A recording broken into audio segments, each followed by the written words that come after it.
Bonjour à tous et bienvenue à ce starter du jour pour bien démarrer sa journée. Aujourd'hui, j'aimerais vous partager sur la notion de la rumeur et une pensée que j'ai intitulée « Halte à la rumeur ».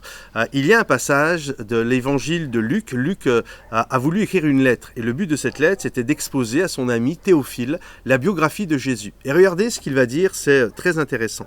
Il dit « Plusieurs ayant entrepris de composer un récit des événements qui se sont accomplis par nous suivant ce que nous ont transmis ceux qui ont été des témoins oculaires dès le commencement et sont devenus des ministres de la parole. Il m'a aussi semblé bon, après avoir fait des recherches exactes sur toutes ces choses depuis leur origine, de te les exposer par une manière écrite et suivie. » Donc en fait, on voit que Luc veut transmettre à son ami Théophile, il veut lui transmettre la biographie de Jésus. Mais il ne va pas le faire à la légère, à l'emporte-pièce. Il va faire des recherches, il va interviewer les apôtres, ceux qui sont ministres de la parole. Il va interviewer certainement la multitude qui suivait Jésus. Il y avait des centaines de personnes qui ont suivi Jésus. Et il a fait vraiment un travail de recherche fouillé, minutieux. Et ensuite, et seulement ensuite, il a exposé la biographie de Jésus. Et je trouve ça tellement intéressant.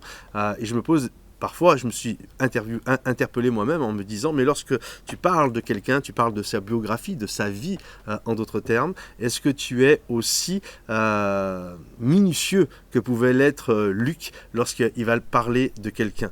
Et ça nous arrive parfois, et ça nous arrive d'écouter, ou parfois ça nous est même peut-être arrivé de dire des choses qui étaient inexactes, ou alors d'avoir entendu des choses qui étaient inexactes, et on le sait, hein, ça prend. La Bible dit que les paroles du rapporteur sont comme des friandises, hein. C'est comme des bonbons, les gens aiment ça, ça descend. C'est pour ça que d'ailleurs tous les magazines à rumeurs fonctionnent terriblement dans nos pays.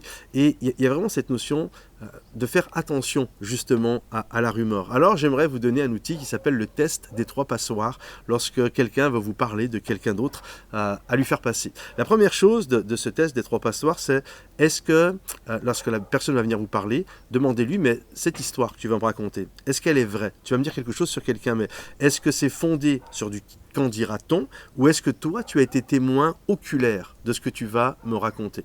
Et c'est très intéressant, parce que bien souvent, on vous raconte des choses que les gens ont entendues. Et vous connaissez la notion du téléphone arabe. Hein. C'est la chose à son début, puis à la fin, ça n'a plus rien à voir. Donc c'est intéressant de savoir, est-ce que tu vas me raconter quelque chose que tu as entendu, ou est-ce que tu es témoin de ce que tu me racontes? La deuxième chose, c'est ce que tu vas me dire, est-ce que c'est dans la charité recommandé par l'apôtre Paul? Est-ce que c'est dans l'amour? Est-ce que ce que tu vas me dire sur telle ou telle personne, c'est vraiment quelque chose de bon, ou ça va me faire changer mon regard sur cette personne, et peut-être que c'était une personne que j'aimais bien et finalement je n'avais pas spécialement besoin d'entendre des choses sur elle, et ça va changer mon regard.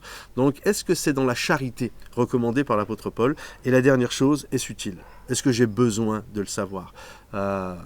Il y a plein de choses, on n'a pas besoin de le savoir. Donc, des moments, vaut mieux, si j'ai pas besoin de le savoir, en plus, si tu es pas sûr du truc, et si c'est pas dans la charité recommandée par l'apôtre Paul, ça ne sert à rien, ne me dit rien.